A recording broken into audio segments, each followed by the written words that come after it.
बोलो श्री हनुमान जी महाराज जी की जय। दोस्तों, हनुमान जी यानी चमत्कार का दूसरा नाम। पौराणिक काल से बजरंगबली का नाम चमत्कारों से जुड़ा हुआ है।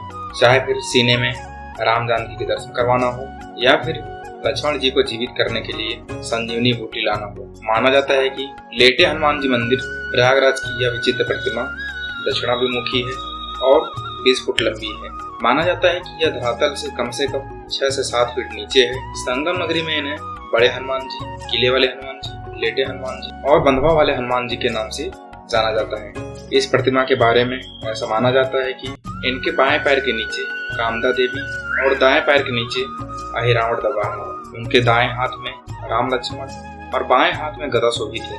बजरंगबली यहाँ आने वाले सभी भक्तों की मनोकामना पूर्ण करते हैं। यही एक ऐसा मंदिर है जहाँ हनुमान जी के लेटे हुए रूप का विवरण मिलता है और दर्शन मिलता है। इस मंदिर के बारे में अनेक कथाएं प्रचलित हैं, लेकिन जो सबसे ज्यादा तार्किक, प्रामाणिक और प्रासंगिक कथा इसके विषय में जनश्रुतियों के आधार पर प्राप्त होती है वह यह है कि राम अवतार में अर्थात त्रेता युग में जब हनुमान जी अपने गुरु सूर्यदेव से अपनी शिक्षा दीक्षा पूरी करके विदा होते समय गुरु दक्षिणा की बात करते हैं, तब भगवान सूर्यदेव ने हनुमान जी से कहा कि जब समय आएगा तो वे गुरु दक्षिणा मांग लेंगे। हनुमान जी तो मान गए, किंतु फिर भी तत्काल में हनुमान जी के बहुत जोर देने पर भगवान सूर्यदेव ने कहा कि मेरे वंश में अवतरित अयोध्या के राजा दशरथ के पुत्र राम अपने भाई लक्ष्मण एवं पत्नी सीता के साथ वनवास को प्राप्त हुए हैं। वन में उन्हें कोई कठिनाई न हो, कोई राक्षस उनको कष्ट न पहुंचाए, इसका ध्यान रखना।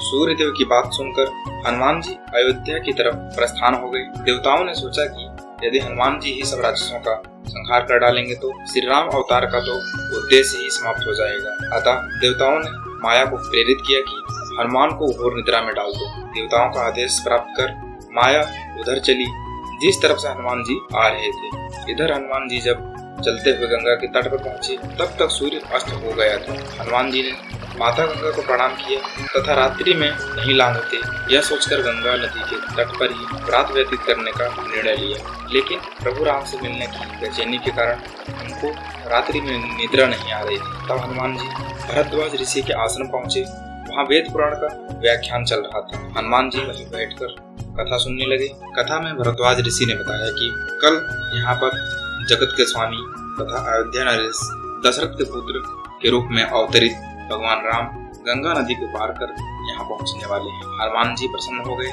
अब उन्होंने गंगा पार कर अयोध्या जाने का विचार त्याग दिया तथा वहीं पर संगम के तट पर ही रहकर भगवान राम की प्रतीक्षा करने का निर्णय लिया। रात्रिकालीन आवश्यक कार्यों को पूरा कर हनुमान जी वहीं संगम के किनारे पर लेट गए और उन्हें नींद आ गई। इधर माया को अवसर मिला और उसने हनुमान जी को घर दबोचा। हनुमान जी घोर निद्रा में चले गए। इधर भगवान राम गंगा नदी को पार कर प्रयाग पहुंचे। उन्होंने हनुमान जी को सोते हुए देखा तथा उनको यह वरदान दिया कि सोए हुए हनुमान की मूर्ति के जो भी दर्शन करेगा उसे बिना किसी प्रयास के मेरी कृपा प्राप्त होगी। उस व्यक्ति को किसी तरह के भूत प्रेत या धोखा षड्यंत्र आदि का शिकार नहीं होना पड़ेगा। उसके सारे शत्रु स्वतः ही परास्त हो जाएंगे। इधर प्रातः काल जब गंगा नदी ने देखा कि एक प्राणी उसकी तरफ पांव फैलाकर सो रहा है तो उन्होंने अपने आप को अपमानित महसूस करते हुए हनुमान जी को डुबो दिया। सूर्यदेव ने जब प्रातः काल अपने शिष्य से हनुमान की यह दशा देखी तो उन्होंने गंगा को श्राप दिया कि तुम्हारा हृदय मैला है।